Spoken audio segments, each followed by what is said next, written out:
सभी मित्रों को सादर नमस्कार।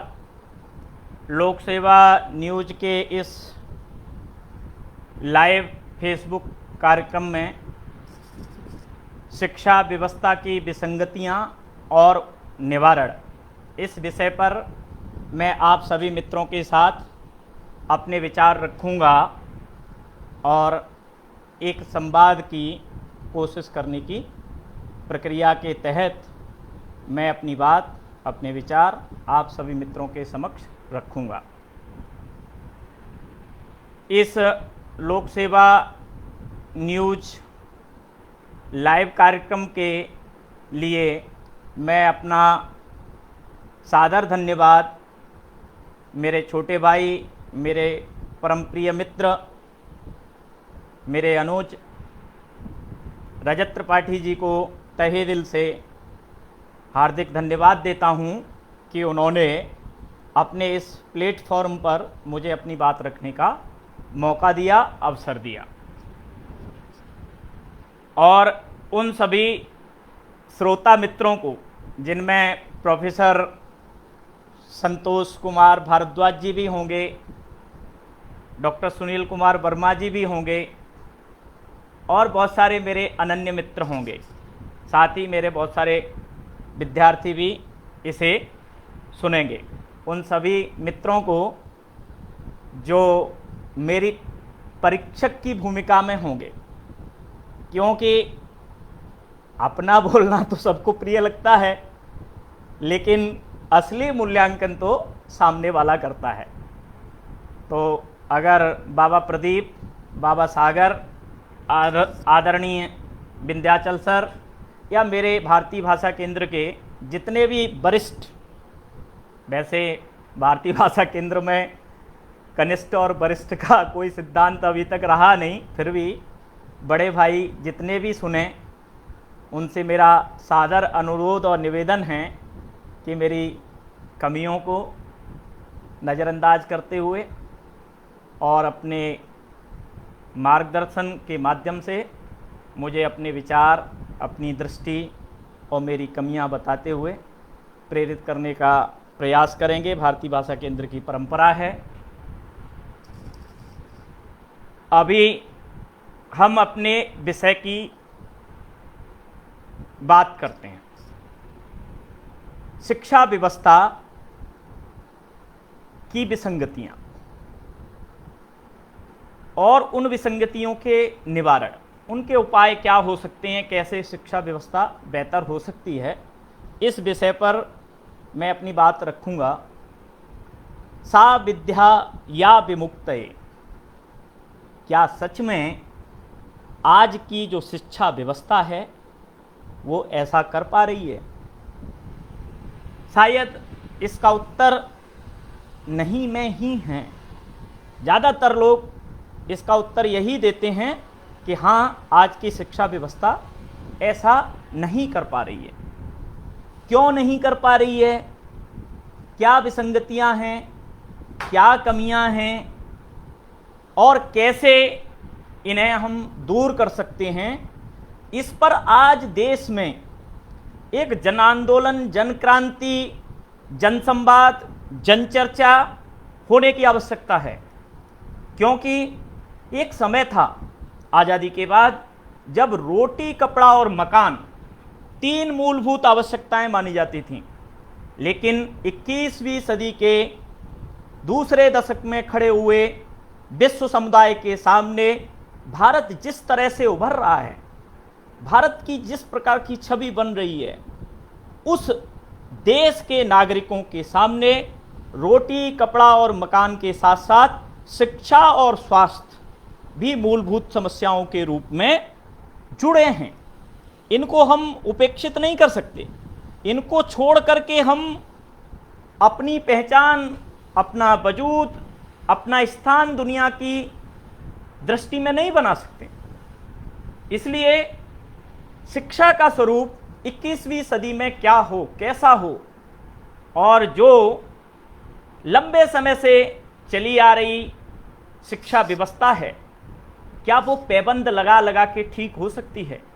इस पर आज जनमानस को सोचने की जरूरत है, क्योंकि शिक्षा के जो मूल 3 घटक हैं, पहला विद्यार्थी, दूसरा शिक्षक, तीसरा अभिभावक, एक चौथा घटक भी है जो संस्था चालक होते हैं या जो शिक्षा के प्रबंधन और शिक्षा के एडमिनिस्ट्रेशन का काम देखते हैं। ये लोग भी शिक्षा के महत्वपूर्ण घटक होते हैं।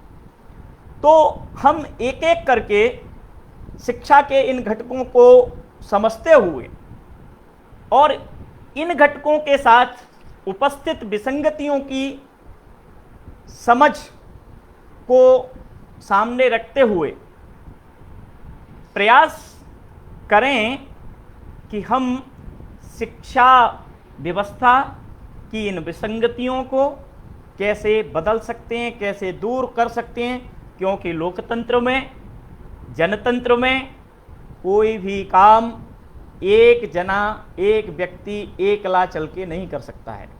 उसमें जनमत का होना, जनभागीदारी का होना बहुत आवश्यक है और बिना संवाद के जनमत और जनभागीदारी संभव नहीं है। तो इसी संवाद की प्रक्रिया का एक प्रयास मैं अपने सभी मित्रों, सखाओं, साथियों और विद्यार्थियों के सहयोग से करने का एक गिलहरी प्रयास है जो मेरी नज़र में एक शुरुआत हम लोग मिलकर कर सकते हैं। तो विद्यार्थी की दृष्टि से देखा जाए तो शिक्षा की विसंगतियां, जो मूलभूत विसंगतियां ये हैं, भारतीय संविधान में 6 वर्ष से लेकर के 14 वर्ष के विद्यार्थी तक को जो शिक्षा का मौलिक अधिकार है, वो क्या आज हमारे भारत के हर विद्यार्थी को, हर बालक को उपलब्ध है? अगर नहीं तो क्यों नहीं? और 6 वर्ष से 14 वर्ष के विद्यार्थी की शिक्षा एकदम निःशुल्क होनी चाहिए, जबकि हम अपने इर्द गिर्द के विद्यालयों की फीस का जो ढांचा देखते हैं, वो देख करके समझ में आता है कि एलकेजी, यूकेजी, प्रथम, द्वितीय, तृतीय से लेके पंचम तक की शिक्षा कितनी महंगी है। सच्चाई ये है कि एनसीआर तथा देश के बड़े बड़े महानगरों में जिस प्रकार से शिक्षा महंगी हुई है, उस महंगी शिक्षा ने उन गरीब बालकों के सामने विकट संकट खड़ा कर दिया है कि वो शिक्षा के उस मंदिर में पहुंच पाएंगे या नहीं। दूसरा सवाल ये है कि शिक्षा व्यवस्था में शिक्षा का जो बस्ता है, शिक्षा का जो बोझ है, वो नन्हे नन्हे विद्यार्थियों पर किस प्रकार से उनके वजन से ज़्यादा होता है। इसे कैसे दूर किया जाए? तीसरा सवाल ये है कि शिक्षक का जो छोटे छोटे विद्यार्थी हैं, उनके साथ जो रिश्ता है वो कितना आत्मीय, कितना सहज, कितना सरल और कितना अपनत्व के साथ हो। कभी कभी ऐसी समाचार, ऐसी घटनाएं, ऐसे वाकया हम लोगों के सामने आते हैं कि छोटे छोटे बच्चों के साथ कभी कभी शिक्षक अत्यंत ही क्रूर व्यवहार कर देते हैं। और अगर हम इस स्तर पर सोचें तो पहला जो मूलभूत संकट और समस्या और विसंगति है, शिक्षा की जो निजीकरण की पद्धति है, उस निजीकरण की पद्धति ने भारतीय अधिकसंख्य समाज के सामने यह संकट खड़ा कर दिया है कि उसके लिए आगे आने वाले समय में शिक्षा के दरवाजे बंद होने वाले हैं, क्योंकि उसकी इतनी इनकम नहीं होगी, उसका इतनी आय नहीं होगी कि वो इतने महंगे महंगे विद्यालयों में, स्कूलों में शिक्षा की व्यवस्था अपने बच्चों के लिए कर पाए। तो इस विसंगति का मूलभूत निवारण एक ही है कि शिक्षा के प्राइवेटाइजेशन को, शिक्षा के निजीकरण को तत्काल रोका जाए, क्योंकि शिक्षा समाज और सरकार का दायित्व है, शिक्षा व्यवसाय नहीं है। जो आज जिस प्रकार से निजीकरण ने शिक्षा को व्यवसाय बना दिया है। इस व्यवसाय को जब तक नहीं रोका जाएगा तब तक शिक्षा की जो मूलभूत विसंगतियां हैं उनको दूर नहीं किया जा सकता। गांधी जी कहते हैं कि 80 से 85% लोगों के जीवन की आवश्यकताओं का विचार करने के बजाय मुट्ठी भर मनुष्यों की आवश्यकताओं अथवा राज्य के थोड़े से विभागों की आवश्यकताओं को ध्यान में रखकर दी जाने वाली शिक्षा राष्ट्रीय शिक्षा तो हो सकती ही नहीं, बल्कि गलत शिक्षा होने से अविद्या ही है। अगर ये प्राइवेटाइजेशन की, ये निजीकरण की प्रक्रिया नहीं रोकी गई तो ये मुट्ठी भर लोगों तक शिक्षा सीमित रह जाएगी। मुट्ठी भर लोगों के व्यवसाय को बढ़ावा देने के लिए हमने बहुत सारे लोगों के हितों को दांव पे लगा रखा है।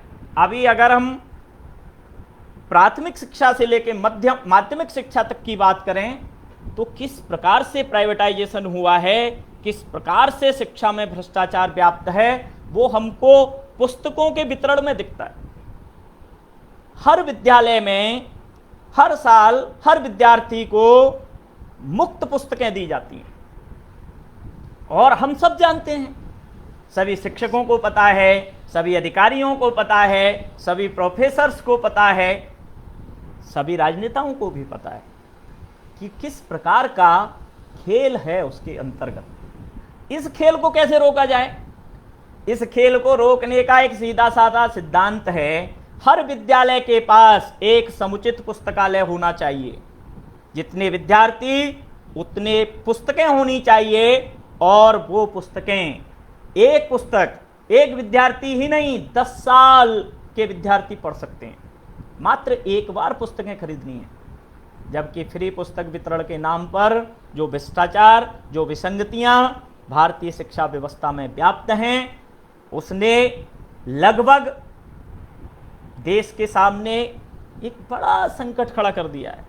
व्यर्थ में पुस्तक प्रकाशक करोड़ों रुपए कमा रहे हैं, पेड़ कटते हैं, प्रकृति को नुकसान होता है, पर्यावरण को क्षति होती है, लेकिन कुछ चुनिंदा लोगों के हितों की रक्षा के लिए, चुनिंदा लोगों के लाभ के लिए हम इसे निरंतर जारी किया। एक छोटा सा परिवर्तन करना है कि जो भी विद्यालय होगा उसमें जितने भी छात्र होंगे उन सभी छात्रों के लिए उस विद्यालय के पुस्तकालय में उतनी पुस्तकें उपलब्ध होंगी और विद्यार्थी के पास होने के बाद उन पुस्तकों को वापस पुस्तकालय के अंतर्गत जमा करना होगा।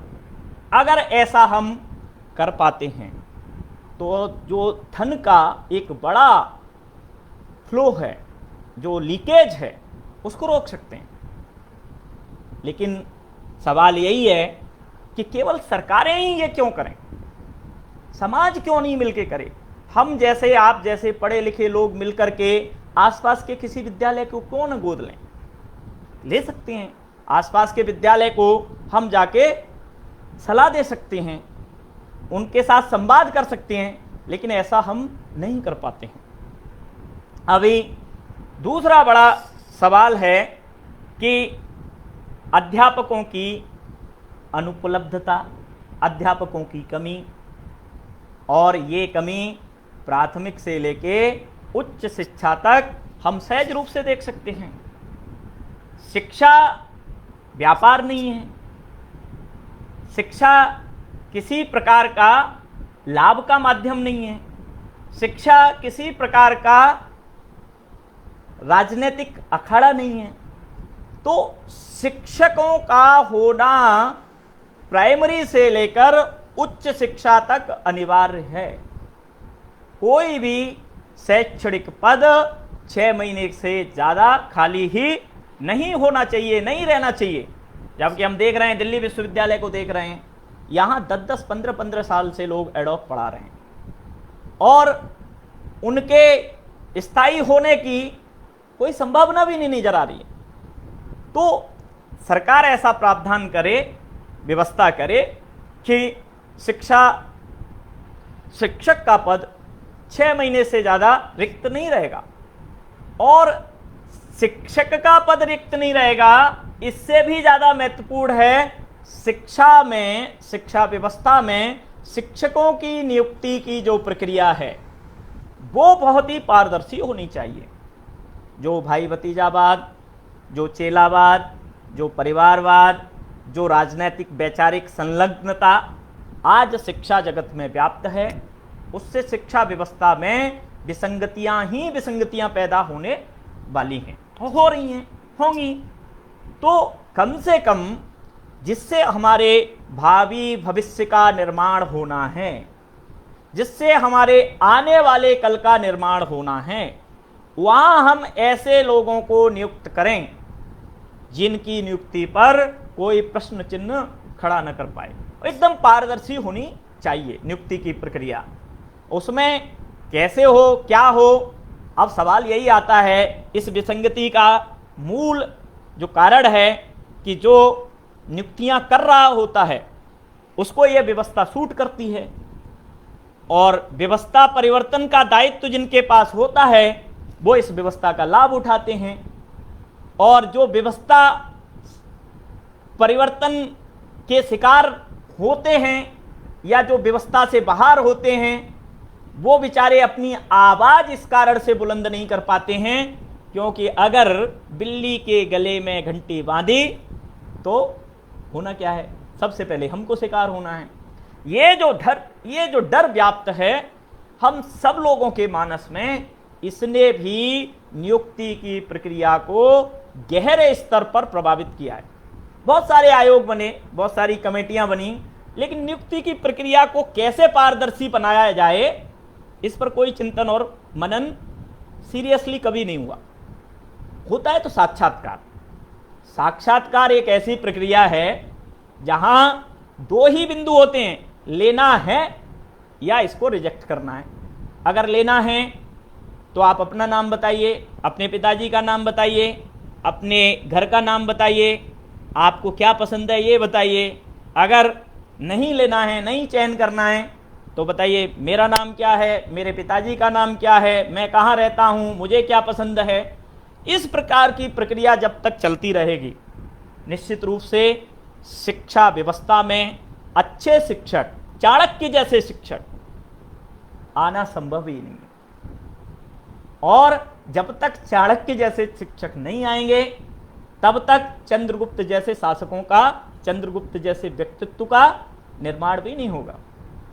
अभी भारतीय शिक्षा व्यवस्था में जो भारतीयता का तत्व है, जो अपनी राष्ट्रीयता का तत्व है, अपने देश और अपनी मिट्टी के प्रति जो प्रेम का तत्व है, पढ़ने लिखने के बाद हमारे मन में अपनी मिट्टी से, अपने समाज से, अपने परिवार से, अपने उत्तरदायित्व से जो लगाव होना चाहिए ये बोध पैदा ही नहीं होता। हम पढ़ लिखने के बाद अपने परिवार से, अपने समाज से, अपने देश से, अपने देश की विसंगतियों समस्याओं से कट जाते हैं, अपने आप तक सीमित हो जाते हैं। ऐसी व्यक्तिवादी शिक्षा व्यवस्था का जो यूरोपीय ढांचा है, जो लंबे समय से देश में चला आ रहा है, कह सकते हैं कि हम मैकाले के कालखंड से चला रहा है, 1835 से चला रहा है, मैकाले मिनट्स से चला रहा है। अभी तक टिल डेट उस मैकाले की शिक्षा व्यवस्था में हमने पैबंद लगाए हैं।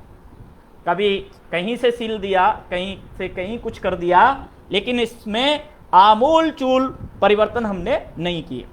21वीं सदी के मुहाने पर खड़े इस भारतीय समाज को, इस राष्ट्र को शिक्षा में आमूल चूल परिवर्तन करने की परम आवश्यकता है, और ये जब तक नहीं किया जाएगा तब तक मैं समझता हूं कि इस देश के तमाम, चाहे वो पुलिस संस्थान हो, चाहे स्वास्थ्य संस्थान हो, कोई भी समाज का आयाम और अंग हो, वह ठीक नहीं हो सकता।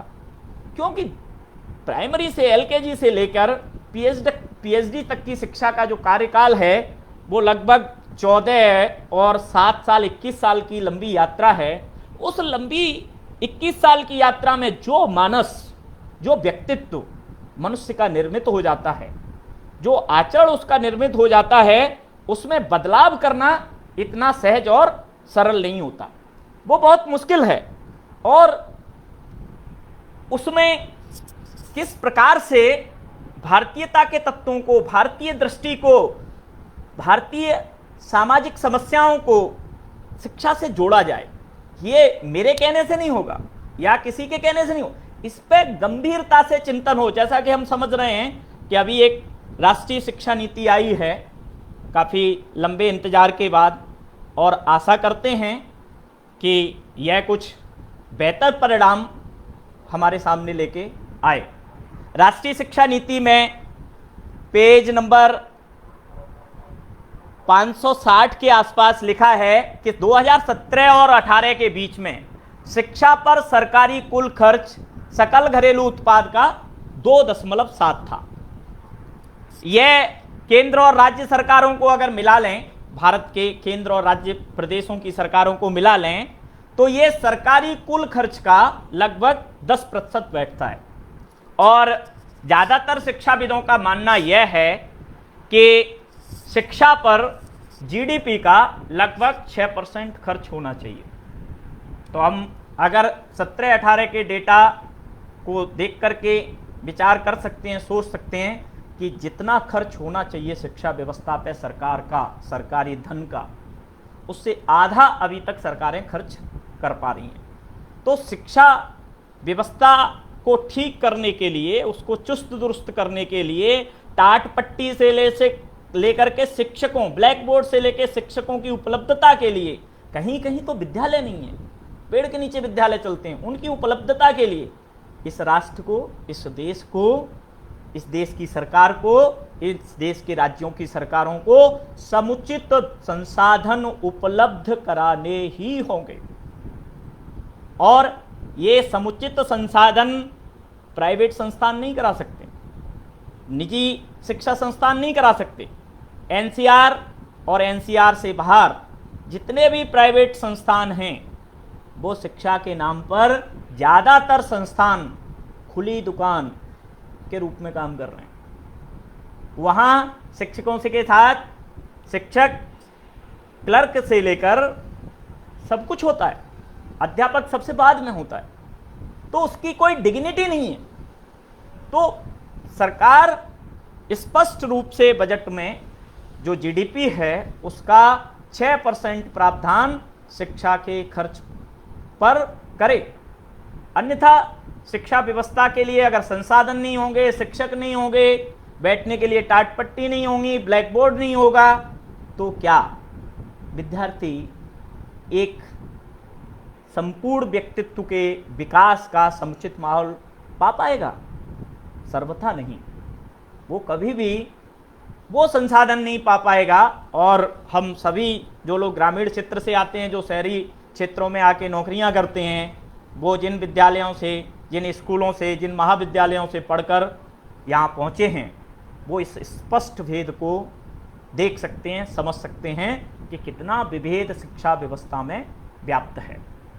शिक्षा के नाम पर राजनीति हो रही है, और ऐसा आज नहीं हो रहा, जब से आज़ाद भारत हुआ है तब से हो रही है। तो शिक्षा संस्थानों को स्वस्थ संवाद का केंद्र बनाया जाए। शिक्षा संस्थानों में राजनीतिक स्वार्थों को हावी न होने दिया जाए। इसके लिए केवल एक दल, एक व्यक्ति, एक विचारधारा उत्तरदायी नहीं है। बहुत लंबे समय से इसकी जड़ें शिक्षा व्यवस्था में जमी हुई हैं। इसको इतनी आसानी से दूर नहीं किया जा सकता है, इसको एक व्यक्ति दूर नहीं कर सकता है। इसके लिए तो सबको मिलकर के, और विशेष करके शिक्षकों और अभिभावकों को मिलकर के संवाद करना होगा, विद्यार्थियों के साथ संवाद करना होगा। तभी इस प्रकार की कुसंगतियों को, कुरीतियों को, समस्याओं को हम हल कर सकते हैं। शिक्षा व्यवस्था में सबसे बड़ी जो समस्या है, वो समस्या है भारतीय भाषाओं को लेकर, भारतीय दृष्टि को लेकर के कोई स्पष्ट नीति नहीं है।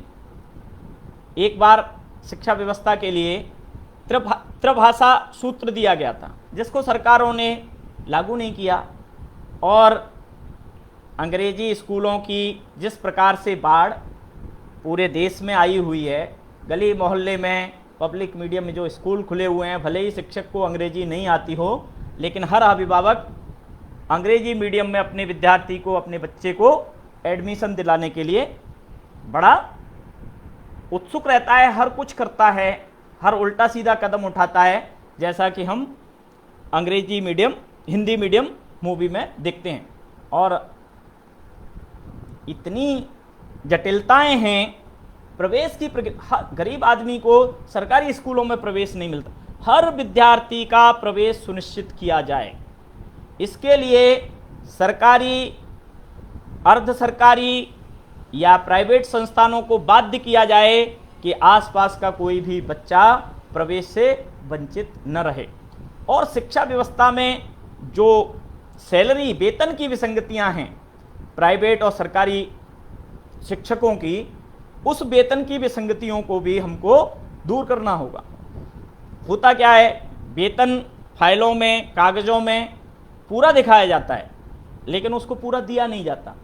ऐसा ट्रांसपेरेंट सिस्टम बने कि शिक्षक को पूर्ण वेतन प्राप्त हो रहा है या नहीं हो रहा है, ये सरकारें ये सुनिश्चित करें कि उसको पूर्ण वेतन प्राप्त हो रहा है। और शिक्षा व्यवस्था का जो रेगुलेशन है, जो नियंत्रण है, वो ग्रामीण स्तर, तहसील स्तर, जिला स्तर, मंडल स्तर और मंडल के बाद प्रांत स्तर, प्रांत के बाद केंद्र स्तर, इन पर बने और उनमें शिक्षकों की भूमिका हो, अभिभावकों की भूमिका हो, उसमें विद्यार्थियों की भी भूमिका हो। और वो निकाय, वो संस्थान, वो व्यवस्थाएं रिकमेंडेटरी ना हो, वो मैंडेटरी हो। वो जो भी निर्णय दें, जो भी सिफारिशें करें, वो लागू हो। अगर ऐसा परिवर्तन, ऐसा बदलाव हम कर पाए तो हम भारत के भावी समाज को, भारत के भावी नौनिहालों को ऐसी शिक्षा व्यवस्था दे पाएंगे जहां वह अपने व्यक्तित्व का संपूर्ण विकास कर सकता है। क्योंकि शिक्षा का लक्ष्य मात्र रोजगार पाना नहीं होता है, जैसा कि आज शिक्षा का एकमात्र लक्ष्य रोजगार पाना ही रह गया है। इसका तात्पर्य ये नहीं है कि शिक्षा का मतलब रोजगार पाना नहीं होता है। शिक्षित व्यक्ति बेरोजगार भी न रहे। शिक्षित व्यक्ति पढ़ लिखने के बाद, 21 साल की यात्रा के बाद कम से कम इतना सक्षम, इतना कारगर, इतना योग्य बन जाए कि अगर एन केन प्रकारेण वो सरकारी रोजगार नहीं पा पाता है तो कम से कम वह जीवन यात्रा को अच्छी तरह से चला सके, जीवन निर्वहन कर सके, इतनी शिक्षा तो पाले। और ऐसा नहीं हो पा रहा है।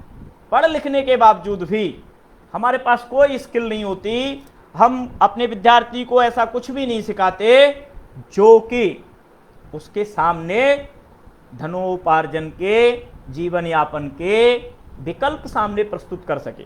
अगर आप एमए, एमफिल, पीएचडी करके हिंदी में अध्यापक नहीं बनते हैं तो कवियों को कोई पूछता नहीं, हिंदी की किताबों की ज़्यादा बिक्री नहीं होती, भारतीय समाज वैसे ही ज़्यादा पढ़ता नहीं है, तो आप कैसे जीवन यापन करेंगे? तो आपके सामने कुछ न कुछ 21 साल की यात्रा के बाद ऐसा शिक्षा व्यवस्था में अंतर्निहित सिस्टम होना चाहिए कि पीएचडी करने के बाद अगर रोजगार नहीं मिलता है तो मैं या आने वाला कल का विद्यार्थी इतना सक्षम, इतना योग्य हो कि वह अपना जीवन एक सम्मानजनक स्थिति से निर्वहन कर सके। क्या ऐसी शिक्षा व्यवस्था हमारी है? आज जिधर देखो, चाहे वो बीटेक किया है, एमटेक किया है, बेरोजगारी की भीड़ लगी हुई है। हम बेरोजगारी की फौज खड़ी करते जा रहे हैं और लोग तर्क देते हैं कि योग्य उम्मीदवार नहीं है।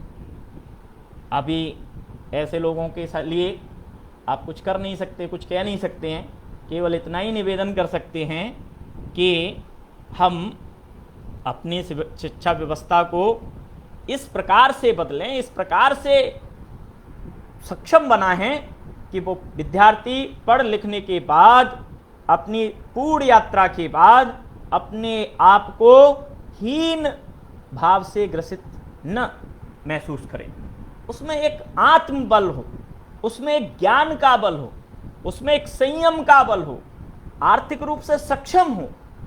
ऐसे भी हमें शिक्षा व्यवस्था के पाठ्यक्रम को बनाते हुए, शिक्षा व्यवस्था के ढांचे को बनाते हुए तय करना चाहिए। मैं आशा करता हूं कि जो शिक्षा नीति है, नई राष्ट्रीय शिक्षा नीति, उसमें इस बात का, लिबरल एजुकेशन का कुछ पार्ट जोड़ा गया है, तो वो इस प्रकार की भावी पीढ़ी का भविष्य में शायद निर्माण करेगी।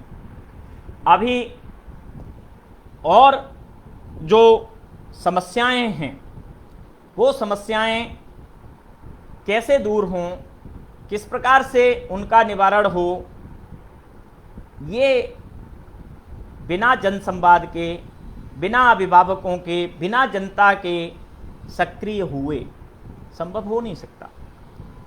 जनता की सहभागिता, जनता की भागीदारी, जनता से संवाद शिक्षकों का दायित्व है।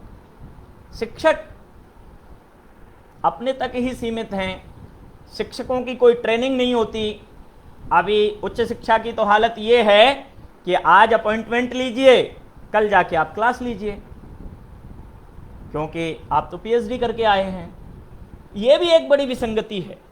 प्राइमरी, माध्यमिक, उच्चतर शिक्षा में अध्यापन करने वाले शिक्षकों का भी एक समुचित ट्रेनिंग प्रोग्राम होना चाहिए, चाहे वो 6 महीने का हो, चाहे 1 साल का हो, चाहे 2 साल का हो। उसको शिक्षा की मेथोडोलॉजी आनी चाहिए। शिक्षक किस प्रकार से पढ़ाए, ये उसको आना चाहिए। ये एकदम पूर्णतः अभाव हमारी शिक्षा व्यवस्था में है, ये विसंगति है। अभी बीएड की जो ट्रेनिंग लेते हैं, उसमें किस प्रकार से सर्टिफिकेट लाते हैं, ये हम सब जानते हैं। लेकिन जॉब के बाद, आपको नौकरी मिलने के बाद एक समुचित ट्रेनिंग प्रोग्राम होना चाहिए, और वो समुचित ट्रेनिंग प्रोग्राम निश्चित रूप से शिक्षकों के व्यक्तित्व को, शिक्षकों की सोच को, शिक्षकों की दृष्टि को बदलने का प्रयास करने वाला हो, केवल फॉर्मेलिटी करने वाला ना हो। वैसे तो बहुत सारे refresher course, orientation programme higher education में चलते रहते हैं, लेकिन वो मात्र खाना पूर्ति बन के रह जाते हैं।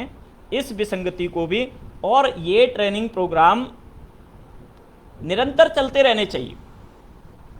अभी और बहुत सारे बिंदु हैं जिनकी हम चर्चा करें, तो उसमें और एक महत्वपूर्ण बिंदु है कि हमारी शिक्षा व्यवस्था न समाज से कनेक्ट है, न समाज शिक्षा व्यवस्था से कनेक्ट है। जो डिस्कनेक्ट है उसको कैसे दूर किया जाए, इस विसंगति को कैसे दूर किया जाए।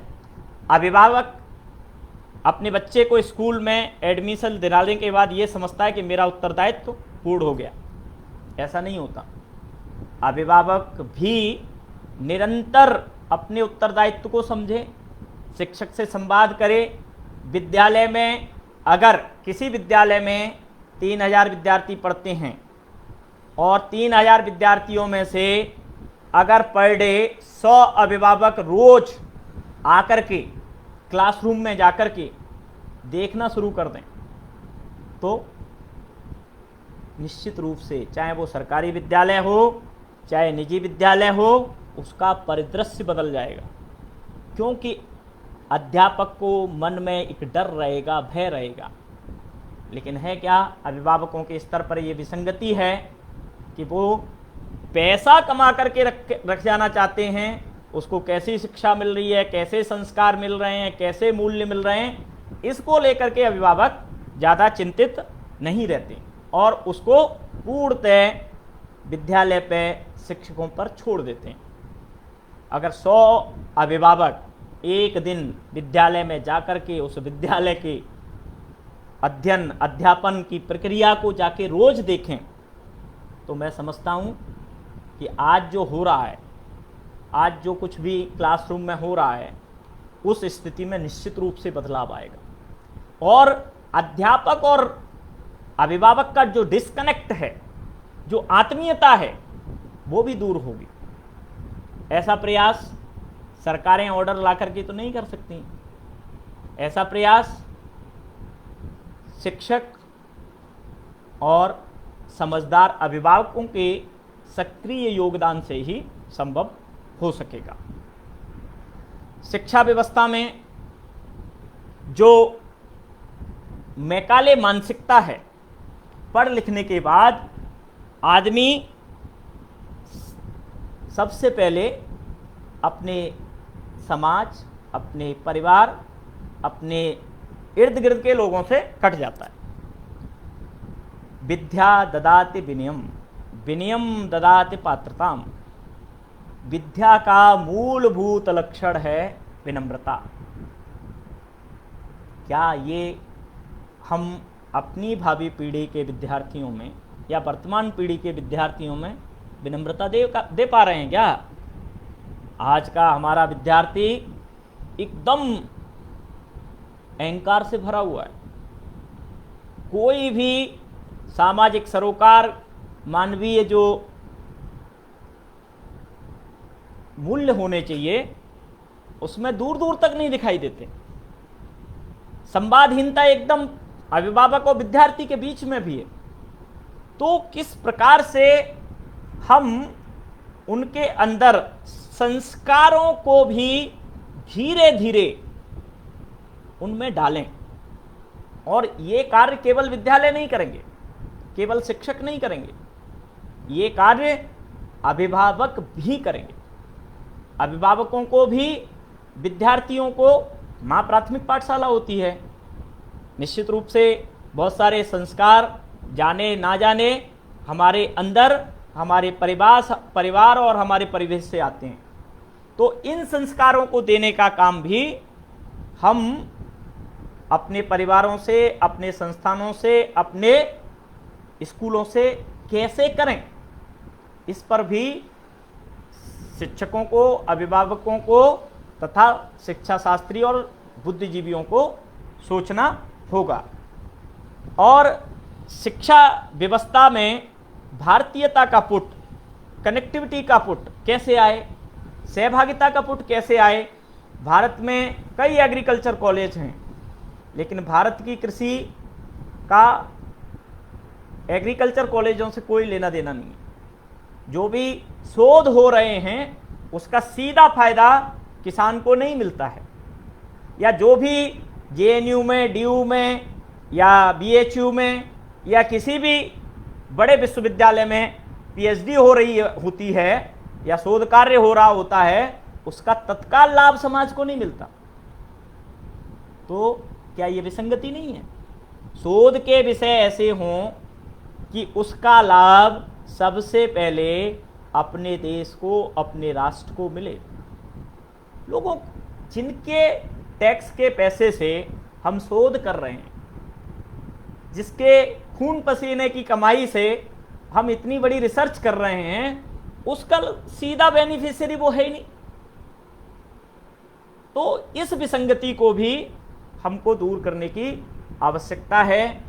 और पैबंद लगाते लगाते बहुत लंबा सफ़र हम तय कर आए हैं, और इस सफ़र को ऐसे ही अगर हम जारी रखेंगे तो बड़ा मुश्किल है कि शिक्षा हमारे संपूर्ण व्यक्तित्व का विकास कर पाए, जो कि शिक्षा का मूल मकसद या उद्देश्य होता है। गांधी जी का मानना है कि शिक्षा का आरंभ अक्षर ज्ञान से और लेखन वाचन द्वारा नहीं, बल्कि उद्योग से और उसके द्वारा होनी चाहिए। हम अपने बच्चों को क्या संस्कारों से शिक्षित करते हैं? क्या उद्योग धंधों कलाओं से शिक्षित करते हैं क्या? उनको हम बचपन पैदा होते ही 1-2 साल की उम्र में ABCDEFG ये सब सिखाने लगते हैं। तो उसको किस प्रकार से उद्योग धंधों की, अपने देश की कलाओं की, अपने देश की जो विविधता है उसकी भी शिक्षा दी जाए, ऐसा भी हम लोगों को प्रावधान अपनी नई शिक्षा प्रणाली में करना चाहिए। और शिक्षा सबके लिए सुलभ हो, कोई समुदाय, कोई वर्ग, कोई भी विभेद शिक्षा की सुलभता में न हो और कोई भी शिक्षा से वंचित न रहे, ऐसा प्रयास, ऐसा जो लक्ष्य हमारे सामने हो, तो उस लक्ष्य के लिए सभी लोगों को संगठित होकर के ही प्रयास करना होगा।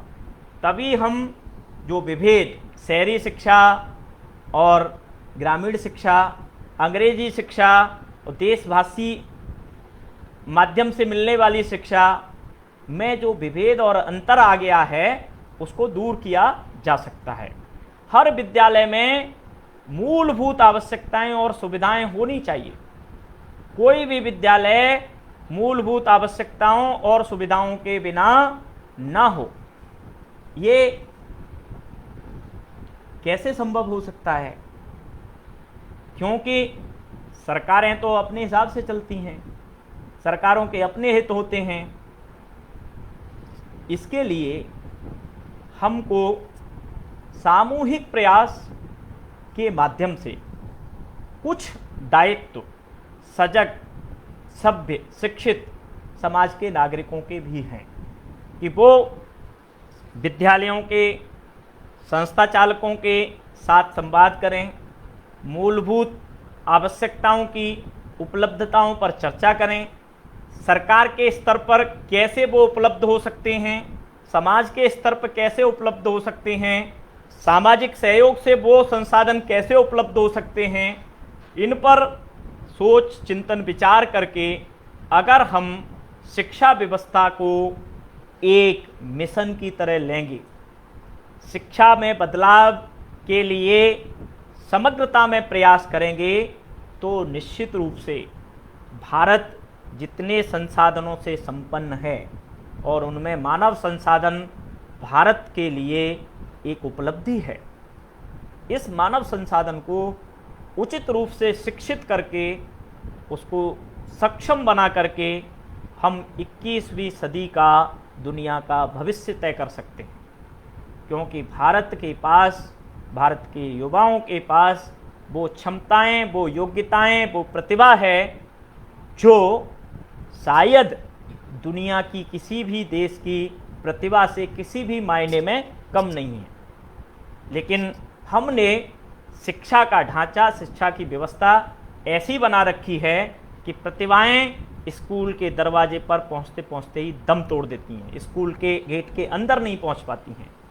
तो बहुत सारी इन विसंगतियों की चर्चा और उनके निवारण के जो संभव समाधान मैंने अपने विचारों के माध्यम से आप लोगों के सामने रखे। आपने उनको बड़े धैर्य से सुना और आशा करता हूँ कि मेरी जो भी टूटी फूटी समझ थी उसको आपने निश्चित रूप से धैर्य से सुन करके मुझे आगे भविष्य में मार्गदर्शन देने के लिए भी मेरी इच्छा रहेगी कि आप मुझे व्यक्तिगत रूप से भी सूचित कर सकते हैं, बता सकते हैं। और मैं आशा करता हूँ कि हम जितने भी लोग हैं, एक एक से बूंद बूंद से ही घड़ा भरता है, जितने भी लोग जुड़े हैं, शिक्षा के बदलाव के लिए एक सार्थक कदम, एक सार्थक पहल हम व्यक्तिगत जीवन में भी कर सकते हैं, इसी आशा और अपेक्षा के साथ। क्योंकि शिक्षा एक ऐसा माध्यम है कि दीप से दीप जलता है, आप अपने से हजारों लोगों के जीवन को बदल सकते हैं।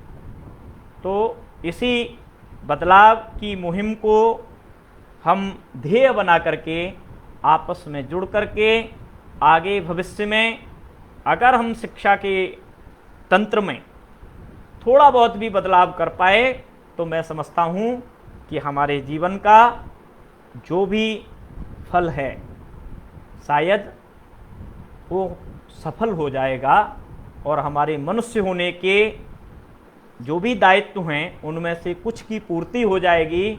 इसी आशा के साथ मैं आप सब लोगों को सादर प्रणाम करता हूँ, नमस्कार करता हूँ और आशा करता हूँ कि शिक्षा के बदलाव की जो प्रक्रिया है उस प्रक्रिया में हम सब मिलकर के एक सार्थक संवाद के साथ साथ, एक सार्थक पहल के साथ साथ, एक सार्थक सोच और दृष्टि के साथ साथ अपने अड़ोस पड़ोस के विद्यालयों को देखने, समझने और उनसे संवाद करने की कोशिश करेंगे।